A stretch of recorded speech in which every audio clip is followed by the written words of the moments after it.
Hello everyone. Hi, I'm Dr. Rashi Agarwal and welcome back to our podcast Voices of Meerut.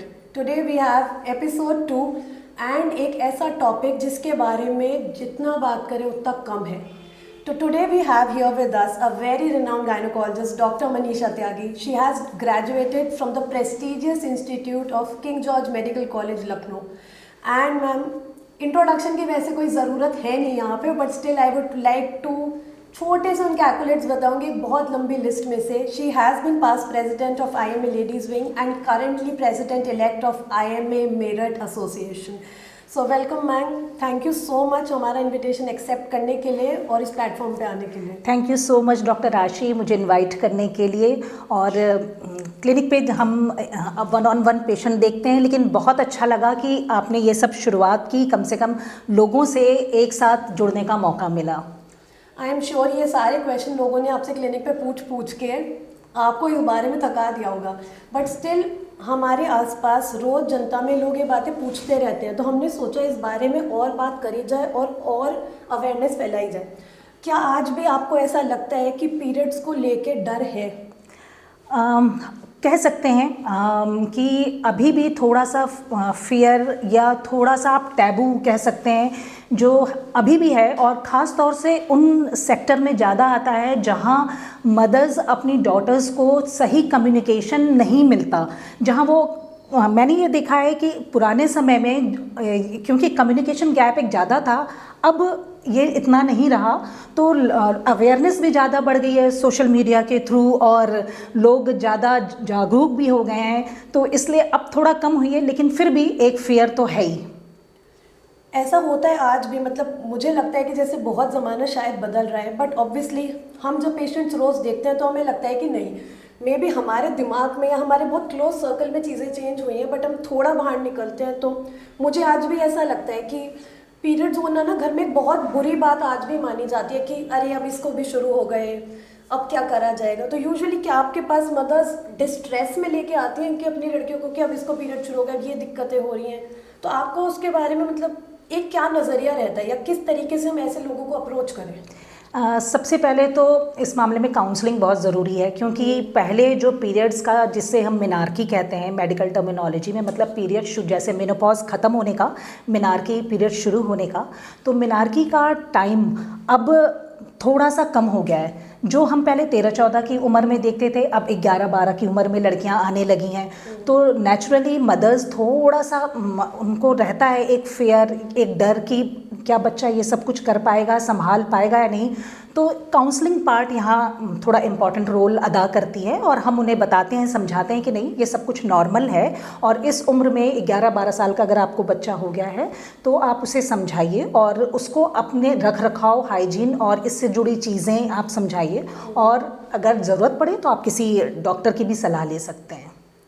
बिल्कुल, मतलब इस बारे में घर पे बैठ के चिंतन करने से अच्छा आई थिंक कि आप राइट पर्सन के पास जाइए और वो आपको एक राइट इन्फॉर्मेशन जो एक गायनेकोलॉजिस्ट है वो आपको दे सकते हैं कि आप ये करें और ये ना करें, और ये कोई डरने वाली चीज़ नहीं है, एक नेचुरल प्रोसेस है जो सबके साथ होना ही है. बिल्कुल.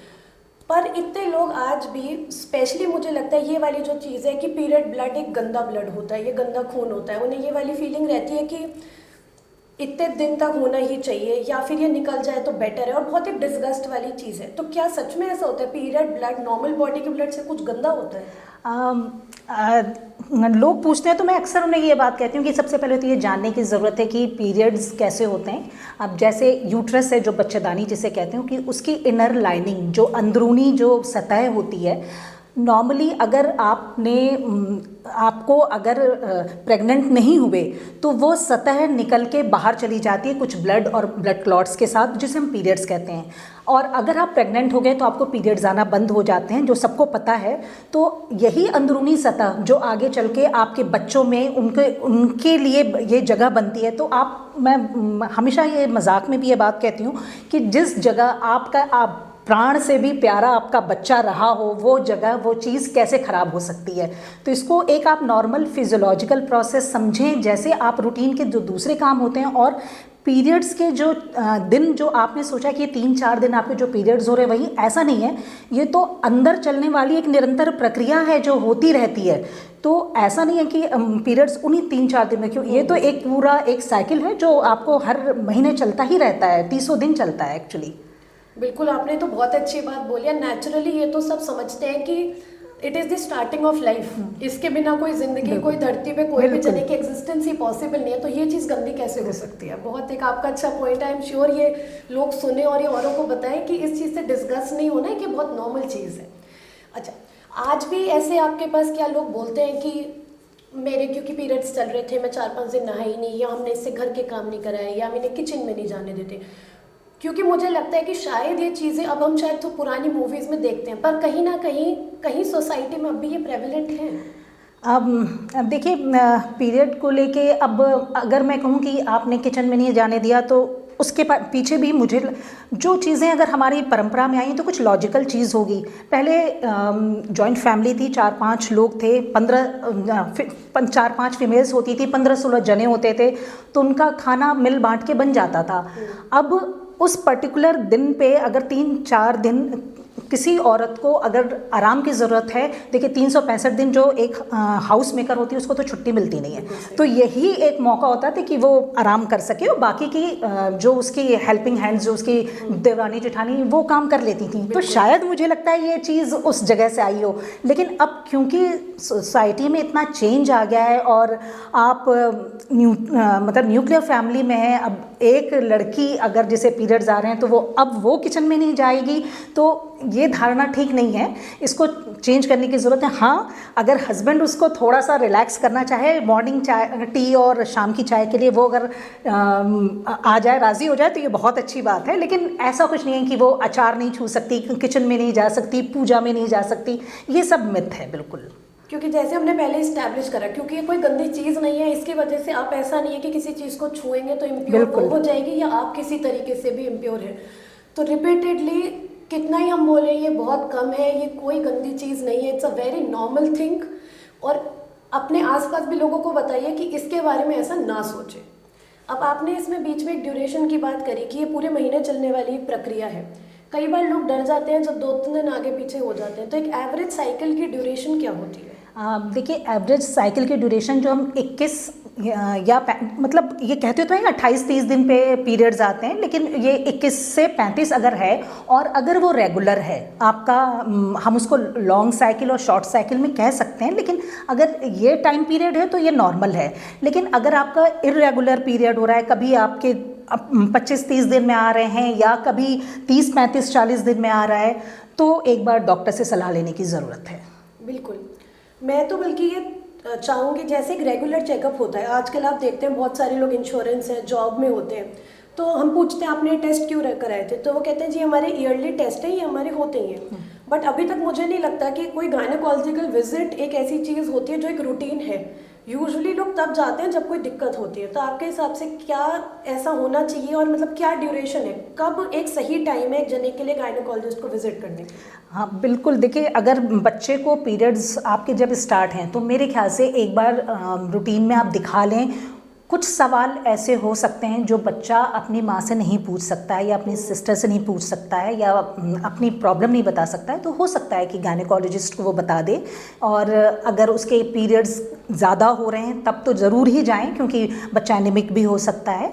और अगर पेन ज़्यादा हो रहा है, छोटा मोटा हल्का फुल्का पेन तो एक नॉर्मल है, लेकिन अगर कुछ ज़्यादा हो रहा है तो आप बिल्कुल आप करें।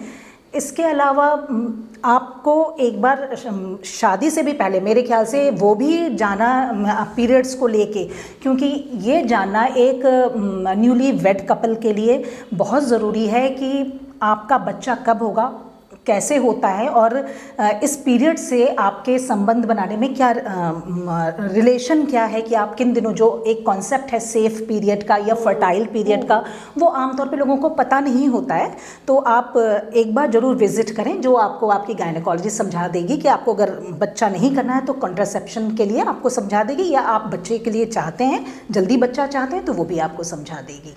बिल्कुल, और बल्कि आजकल मैंने देखा है एक मेडिकल कुंडली करके एक चीज़ चल रही है। शादी से पहले लोग अपने इन्वेस्टिगेशंस कराते हैं और वो देखते हैं कि कोई ऐसी चीज़ तो नहीं है कि साथ में आके बच्चे में कोई दिक्कत नहीं हो सकती। तो एक ये फैसिनेटिंग चीज़ जो मुझे पता चली कि मेडिकल कुंडली का भी एक कॉन्सेप्ट शुरू हुआ है। मैं आपसे बहुत छोटा सा एक क्वेश्चन है, ये भी हमें लोग पूछते हैं कि ये हैवी पीरियड्स या एक्सेस ब्लीडिंग जो बोलते हैं, अप्रॉक्सीमेटली क्या ड्यूरेशन है उसका, या फिर कैसे हम बताएं कि ये जने को ये नॉर्मल से ज़्यादा हो रहा है? जो भी आपके अगर आपको ऐसा लग रहा है कि पीरियड्स के दिनों में आपको कई बार 3 4 5 बार और वो सोप ज़्यादा हो रहा है, आपका बच्चा अगर आपको बता रहा है तो आप बिल्कुल अपनी गायनेकोलॉजिस्ट को जाके देखिए। बच्चा आपको एनीमिक लग रहा है कि रेगुलर पीरियड, क्योंकि नॉर्मली जो पीरियड्स होते हैं उसमें एनीमिक नहीं हो सकता बच्चा, क्यों वो इतना ही अमाउंट जाता है कि आप उसको दोबारा अपने खाने पीने उन सब चीज़ों से कर सकते हैं। लेकिन अगर आपको लग रहा है कि बच्चे को दिक्कत हो रही है कई बार और लंबे समय तक 5-6 दिन से ज़्यादा हो रहा है, फ्लो बहुत हैवी हो रहा है, तो आप बिल्कुल इसे हम मेनोरेजिया जो टर्म देते हैं कि अगर आपको लग रहा है तो आप बिल्कुल गायनेकोलॉजिस्ट को दिखाएं, क्योंकि आगे चल के इसमें कुछ बीमारियां भी हो सकती हैं, कुछ इन्फेक्शन भी हो सकता है और इसका दुष्प्रभाव भी पड़ेगा कि बच्चे में खून की कमी भी आएगी, वो एक अलग वो होगा समस्या। तो एक सिंपल से क्वेश्चंस हैं जो हमारे पास फ्रीक्वेंटली आते हैं, उसका मैं एक छोटा सा रैपिड फायर, आप बस हाँ ना में बताएं कि ये चीज़ सही है कि नहीं है। पीरियड्स में बाल धो सकते हैं कि नहीं धो सकते? बिल्कुल धो सकते हैं और बिल्कुल धोइए, जितनी ये आपकी पर्सनल हाइजीन में और जितनी सफाई कर सकते हैं बिल्कुल रखिए आप। ठीक है। ज़्यादातर हमारे आसपास सब लोग पैड्स यूज़ करते हैं, क्या टैम्पॉन्स और ये मेंस्ट्रुअल कप यूज़ करना कुछ गलत है? नहीं नहीं, बिल्कुल गलत नहीं है अगर आप इसमें कंफर्टेबल हैं। इनफैक्ट स्विमिंग वगैरह के लिए ये हम इन्हीं को यूज़ करने के लिए बोलते हैं, इसमें ज़्यादा ठीक है और इको फ्रेंडली भी है। ये आप जो यूज़ कर रहे हैं इको फ्रेंडली भी है। क्या आपके पास ऐसे होता है यूजुअली कि मदर्स बच्चों के बिना या फिर बच्चे मदर्स के बिना आते हैं, तो उन्हें गायनेकोलॉजिस्ट देख सकती है कि नहीं देख सकती? बिल्कुल देख सकती है। हम इंटरनल चेकअप नहीं करते बच्चों का, क्योंकि जब मैरिड नहीं है तो, लेकिन हम बाकी के चेकअप्स तो उनके करते ही हैं और नहीं ज़रूरत पड़ने पे हम अल्ट्रासाउंड कराते हैं बच्चे का। तो सुना आप लोगों ने, इसमें डरने की कोई बात नहीं है। ज़रूरी नहीं आपको पेरेंटल गाइडेंस या फिर इतना ज़्यादा कई बार बच्चों में फियर होता है, आप कभी भी किसी गायनेकोलॉजिस्ट के पास जा सकते हैं, अपनी प्रॉब्लम शेयर कर सकते हैं, एंड आई एम श्योर वो आपको राइट पाथ बताएंगे, राइट सोल्यूशन देंगे और राइट टेस्ट बताएंगे जो आप आगे इसमें आपको हेल्प कर सकते हैं। तो thank you so much doctor Manisha Tyagi, आप आए, आपने एक बहुत बेसिक तरीके से बहुत ईजी टू अंडरस्टैंड लैंग्वेज में हमारे ऑडियंस को बताया। आई मेक श्योर मैं इनकी कॉन्टैक्ट डिटेल्स नीचे कैप्शन में डाल दूँ, जिससे कि आपको जब इन्हें कॉन्टैक्ट करना हो तो आप उसके लिए प्लीज़ कर सकें। तो thank you so much. Thank you so much. So here we finish our second podcast. So this is Dr. Rashi Agarwal signing off. Thank you. See you next time.